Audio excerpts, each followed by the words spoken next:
시청자 여러분 안녕하십니까. 지금부터 존경의 안보정론을 시작하겠습니다.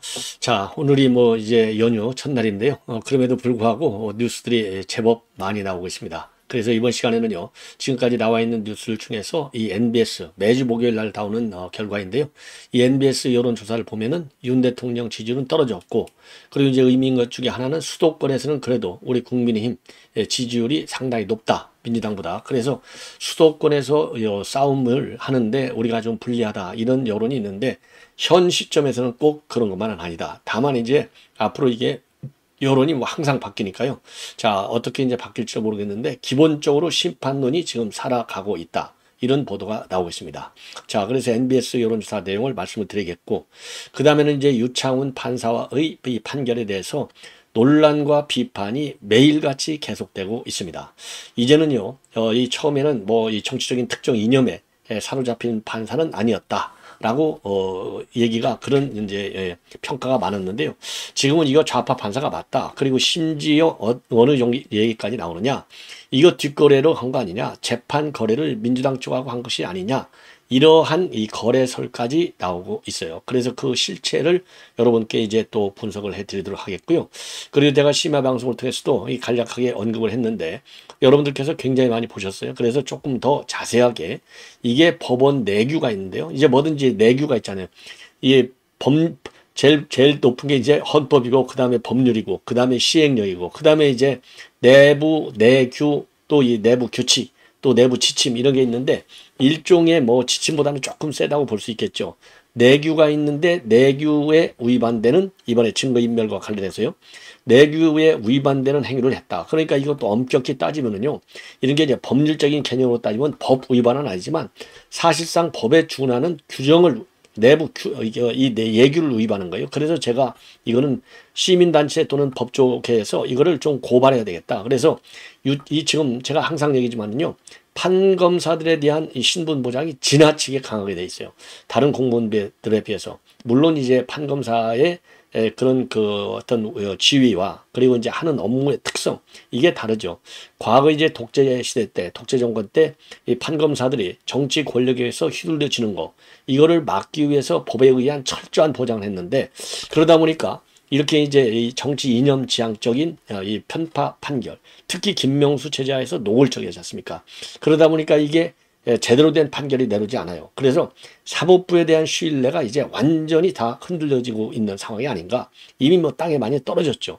그래서 이번 판결도 그 연장선상에 있는 잘못된, 정치적으로 오염된 판결이 아니냐, 이런 비판을 면하기가 어렵다. 예. 그래서 이게 얼마나 잘못된 판결인지에 대해서는요, 제가 몇 차례 말씀을 드려서 이번 시간에는 그거는 생략을 하고, 이 뒷거래 의혹, 그리고 왜 좌파 판사가 아니냐, 이런 얘기가 나오는지를 여러분께 짚어드리고, 또 예규에 얼마만큼 심각하게 위반되는 판결을 했는지도 또 여러분께 말씀을 드리도록 하겠습니다. 자, 그리고요, 그리고 이제 또 하나 이제 특이한 것 중에 하나는 지금요, 검찰이 이 박병건 판사, 그러니까 이제 정진석 지금 의원에 대해서 실형을 선고한 판사 박병건, 그러니까 이제 과거에 자기가 이제 이 통진당 전신, 민중당의 당원이었다, 최연소 당원이었다, 아주 자랑스럽게 SNS에 올리고요. 그리고 이 판사 세계를 좌경화시키기 위해서 자기가 이제 한양대 법대도 가고 좌경화의 길을 걷고 있다라고 하는 SNS를 올려서 논란이 야기된 바 있어요. 그래서 시민단체의 고발을 받았는데 이제 중앙지검에 이 전격적으로 배당이 됐습니다. 자, 관련 내용을 여러분께 이제 말씀을 드리겠고요. 그리고 시간이 되면 지금 이제 이 전효욱 의원의 촌평 살인도 소개해 드리도록 하겠습니다. 자, 그러면은요, 거기까지는 좀 나가기 어려울 것 같아요. 제가 지금 20분짜리 방송을 목표로 하고 있는데 이 말씀을 드리고 분석을 하다 보면은 이게 길어지는 경향이 있어요. 요즘 그래서 한 30분까지 가는데 다시 20분 방송을 할 수 있도록 간략하게 해드리도록 하겠습니다. 먼저 지금 NBS 여론조사, 이 NBS는요, 대한민국에 그래도 좀 중견 이상의 여론조사 기관들 4개가 하는 내용인데요. 여기서는요, 이 전화 면접 조사를 합니다. 그래서 국민의힘의 경우에는요, 지난주 대비 1%가 올라가서 33, 그리고 민주당의 경우에도 1%가 올라가서 27이 됐습니다. 예, 2주 매 2주, 그러니까 지금 나오는 건데요. 지금 이렇게 이제 지표가 나와 있어요. 자, 그래서 요 내용을 여러분께 이제 자세하게 이 여론조사 내용을 먼저 말씀을 드리겠는데요. 자, 우선요, 이 K-스탯 리서치, 엠브레인, 그 다음에 코리아 리서치, 한국 리서치 이 네 개가 실시하는 여론조사가 되는데 국민의힘은 33, 민주당은 27, 그래서 6%를 우리 국민의힘이 리드하고 있고 무당층이 31%입니다. 예. 그래서 무당층은요, 2주 전에 비해서, 두 여야는 1%가 올라갔지만 무당층은 4%포인트가 줄었어요. 그리고 연령대별로 보면은요, 20대의 경우에는 지금 20대하고 30대의 경우에는요. 자, 20대는 이제 우리 국민의힘이 3%가 더 앞서고 30대는 민주당이 6%가 앞섭니다. 그리고 이제 40대, 50대는 당연히 이제 민주당, 60대, 70대는 국민의힘이 우세이고, 그리고 이제 지역별로 보면요. 내년 총선의 최대 승부처라고 할 수 있는 이 서울에서는 34대 23으로 우리 국민의힘이 한 11%나 앞서고, 인천, 경기는 딱 2%가 앞섭니다. 30대 28. 자, 그리고요. 그리고 이제 정당 지지는 우리 국민의힘이 6% 정도 앞서고 있는데 내년 총선이 어떤 선거의 총선이 되어야 하느냐에 대해서는요. 심판론이 정부 여당에 대한 지원론보다 1%가 앞섭니다. 44대 45입니다. 그런데 2주 전 조사에서는요. 정부 지원론이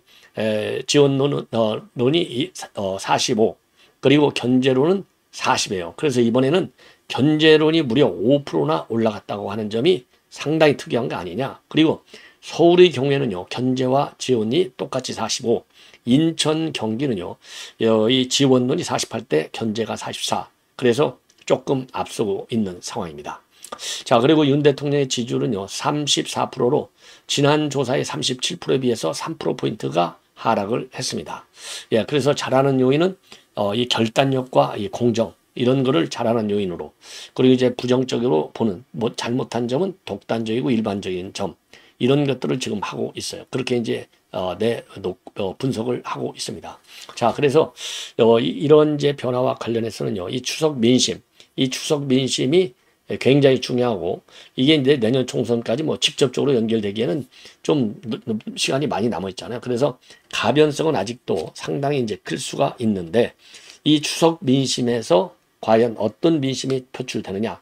제일 큰 게 이제 이재명 얘기가 아니겠습니까? 그래서 이재명의 사법 리스크가 살아있다라고 하는 점을 이번 추석을 계기에 우리 국민들이 공유하는 것이 굉장히 중요하지 않나, 이렇게 생각이 듭니다.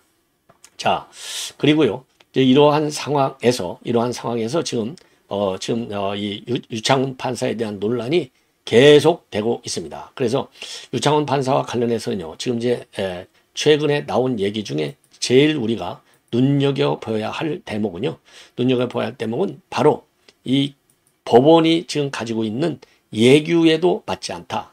법원 예규에도 맞지 않다. 이런 비판이 법조계에서 대대적으로 지금 제기되고 있어요. 자, 왜 그러느냐? 유창훈 판사가 이제 지금 이제 위증 교사 문제만 좀 범죄 소명이 됐다, 이렇게 얘기를 하고요. 대북 송금 문제하고 백현동의 경우에는 직접적으로 이재명이가 개입됐다고 볼 만한 의심은 그렇게 크지 않다. 직접적인 의심은 가는데 의심은 가지만 직접 개입했다고 단정할 자료가 부족한다. 이렇게 해서 전부 기각을 해버렸어요. 예, 그래서 구체적으로 대북 송금의 경우에는 이화영 진술과 관련해서 이재명의 주변 인물들에 의한 부적절한 개입이 의심이 된다. 그렇지만은 이재명이가 직접 개입했다고 단정할 자료가 부족하다. 요 점을 지금 이제 우리 검찰에서 어마어마하게 열받아 있지 않습니까?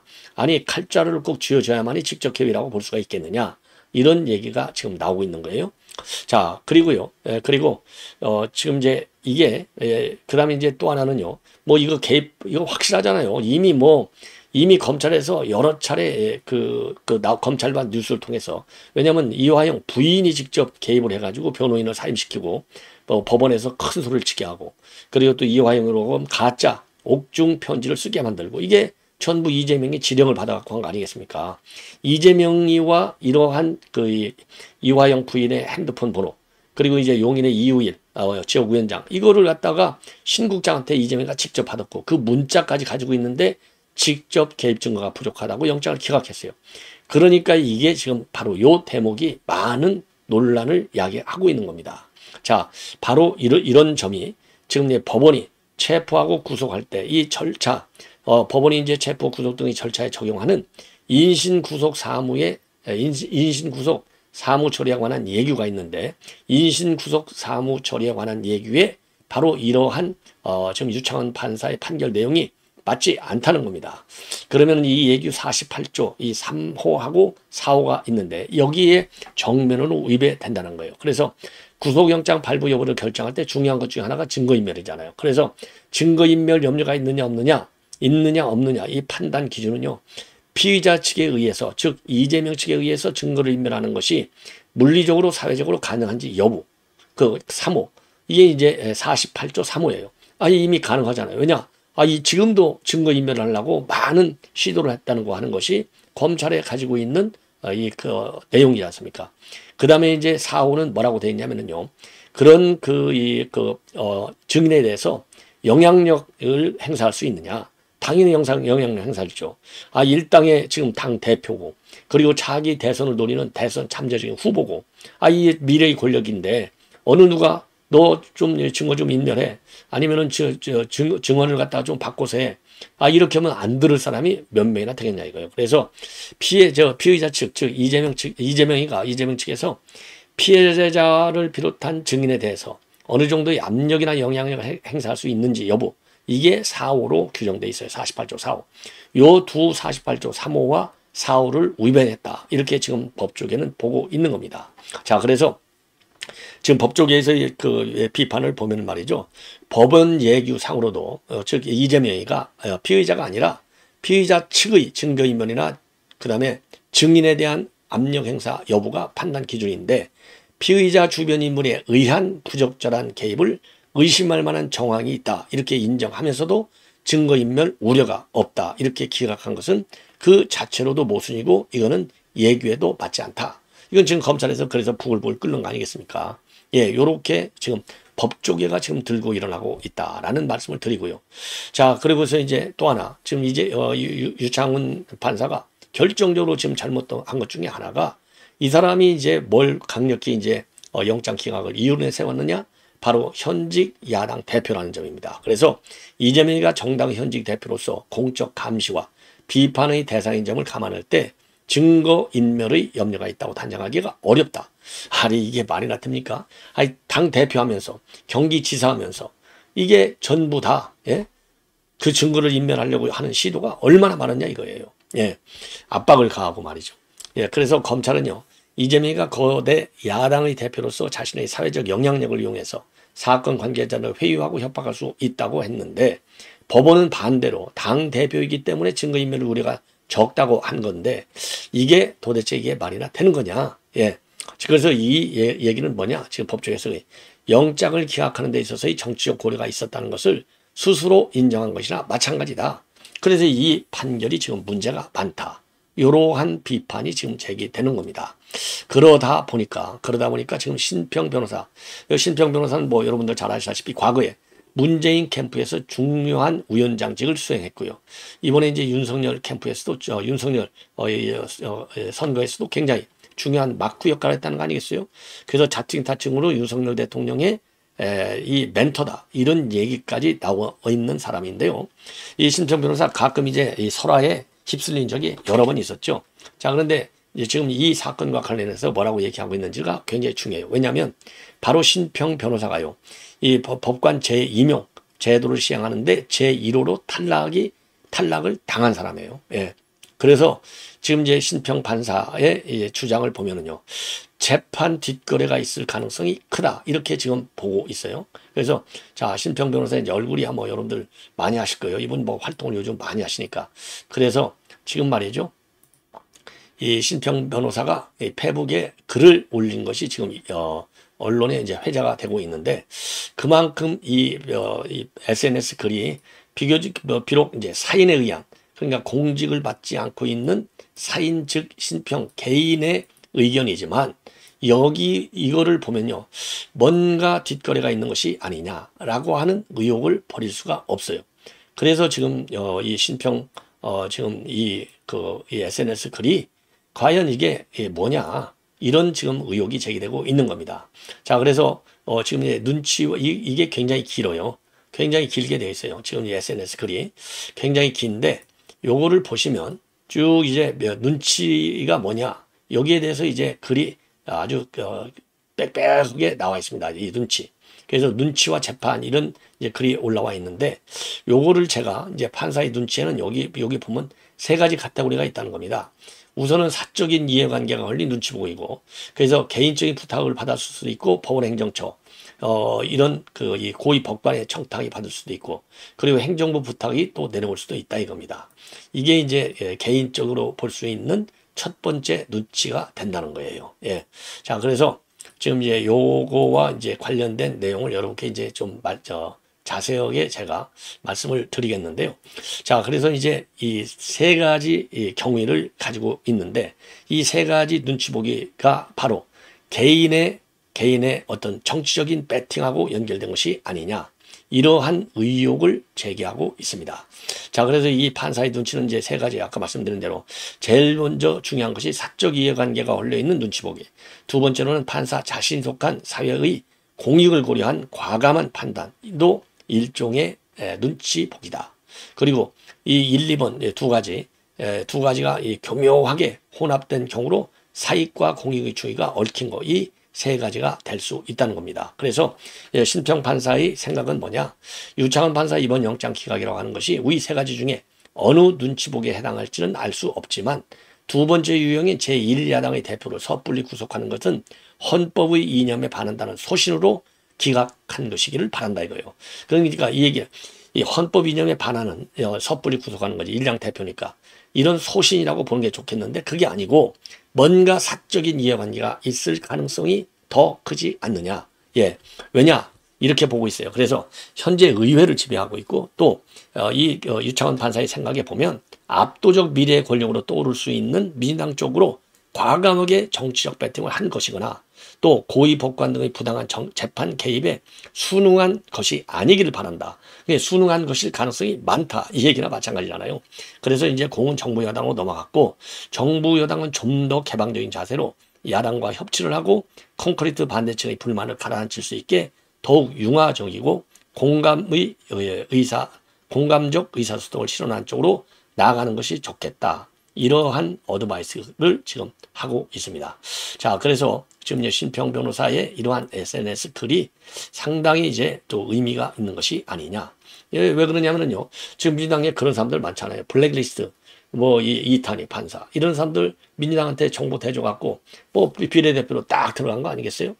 이런 사법거래가 한두 번 있었습니까? 자, 그래서 특히 민주당 측이 이런 거 강하죠. 예, 양심스러운 사람들 앞으로 끌어내가지고 무슨 공천을 주고 이래갖고, 이제 국회 들어가면 아주 이제 전사로 바뀌는 것이죠. 그래서 지금 내년 4월, 이게 얼마 남지 않았지 않습니까? 그래서 이런 거를 노리고 정치적인 배팅을 했을 가능성도 배제할 수 없는 것이 아닌가. 그래서 저도 신평 판사의 이런 가능성에 저도 동의를 합니다. 예. 자, 이 정도로 이제 이 신평 판사 얘기를 하고요. 마지막으로 이제 박병곤 얘기를 하겠는데, 박병곤은 제가 여러분께 이제 별도로 설명을 하지 않더라도 너무나 잘 아시는 그런 내용인데요. 자, 그래서 이 박병곤 판사가 말이죠. 지금 SNS에 올린 글 때문에 많은 논란을 야기한 바 있지 않습니까? 자, 그래서 박병곤이가 말이죠. 지하당 명을 받아서 예비 법조인들의 좌경화를 선동하고 있고, 민노당에서는 나를 최영통 지역의 최연소 당원이라고 부르고 있고, 자, 그래서 지금 이게 논란을 많이 야기한 바 있어요. 근데 지금 이제 이 관련 보도 내용을 보면은요. 자, 요것은 펜앤마이트가 지금 단독으로 보도하고 있는 내용인데, 그 당시에 이 정진석 의원한테 실형을 이제 선고를 하니까 우파 시민단체죠. 자유대한호국단, 이 오상종 이 단장인데, 자유대한호국당에서 이 박병곤 판사를 직무유기, 그 다음에 국가공무원법 위반 혐의로 대검에 고발한 바 있습니다. 자, 대검에 고발을 했는데, 이 고발된 이 사건이 말이죠. 최근에 서울중앙지검으로 하달이 됐고, 그리고 중앙지검에서는요, 이 박 판사에 대한 수사건을 갖다가 형사 6부 부장 정지은 부장입니다. 형사 6부에 전격적으로 이 배당 조치를 했다. 그래서 이제 법률적으로 용어로 보면다면 공식으로는 수사는 아니고 공식적인 수사 들어가기 이전에 내사 단계에 있는데 그냥 편의상 수사라고 보죠. 예. 자, 그래서 지금 이제 박병근에 대해서 이제 정식으로 수사가 이제 착수가 됐다. 이렇게 보여집니다. 자, 그래서요, 이제 이 박병근 판사의 경우에는 과거에 이제 블로그에 뭐라고 이제 몇 가지 이제 논란이 되는 점이 바로 뭐냐. 내가 85년도 수원에서 태어났고 2001년도에 영덕고등학교를 진학한 후에 수원 영통 지역의 좌경화를 선동하고 좌파 언론 진보누리에서 기자로 활동한 한편 법조계의 적화를 도말하는 지하당의 명을 받아서 한양대학교 법대에 진학해서 예비 법조인들의 좌경화를 선동하는 사람이다. 요렇게 아주 자랑스럽게 글을 올렸어요. 자, 제가 이제 한번 보여드릴까요? 자, 요게 이제 이 글씨가 이제 잘 안 보이실 텐데 하여튼 뭐 이렇게 SNS에 당당하게 올렸습니다. 자, 그래서 이게 이제 지금 논란을 야기하고 있는 거예요. 그리고 또 민노당에서는 나를 영통지역 최연소 당원이라고 한다라고 얘기하면서도 지금 이제 이 지하당으로부터 이런 지령을 받았다라고 밝히고 있는 거 아니겠습니까? 그러니까 이제 진정인이 고발을 하는 거고요. 그리고 이제 임용이 된 후에도 노골적으로 자유활동 그리고 친민주당 성향을 드러내는 취지의 글을 SNS에 많이 게재해 온 인물이라고 합니다. 야, 참 법원이 좋긴 좋아요. 이런 그 오염된 정치적으로 또 사상적으로 오염된 인간을 갖다가 고이고이 이렇게 모시고 있으니 법원이 얼마나 좋은 천직입니까? 이거 반드시 손을 봐야 되겠다. 그래서 검찰이요, 조금 속도감 있게 이 박병근에 대해서도 수사를 개시하라, 이런 지적을 하지 않을 수 없습니다. 자, 그리고요, 임용된 후에도 좌익, 친좌, 친민주당 성향을 노골적으로 드러냈어요. 그러다 보니까요, 이 진정인이 시민단체 자유대한 호국단 여기에서 뭐라고 얘기했느냐, 이 박병근에는 자신이 국내에서 북한 정권의 대남 적화 전략을 수행 중에 있는 지하당의 명을 받아서 법조체계의 적화를 도모하거나 아니면 자백한 만큼 국가보안법을 관련 법률 자문위원으로 만들게 됐다. 예, 그렇게 이제 했다. 이렇게 이제 또 진정인이 밝히고 있어요. 국가보안법을 이런 그 법률 위반 혐의가 있는지 이제 조사해야 된다. 이런 얘기입니다. 그래서 이른바 김일성 장학금을 받아서 법조계로 진출한 사람들이 적지 않다고 하는 풍문이 있었는데 이게 사실인지 반드시 따져봐야 되겠다. 자, 그래서요, 이 박병근 판사 이거 좌익성 국가보안법 위반 혐의에 대한 수사가 이제 서울중앙지검에서 대대적으로 이제 벌어질 수밖에 없다. 그래서요, 이제는 좀 박병근 판사 리스크가 되겠네요. 이 박병근 판사의 서울중앙지검의 수사 동향도 수시로 여러분들께 이제 보도해 드리도록 하겠습니다. 자, 이렇게 해서 말이죠, 이 본 방송은 마무리를 하고 또 이어지는 방송 여러분들께서 많이 시청해 주시면 대단히 고맙겠습니다. 감사합니다.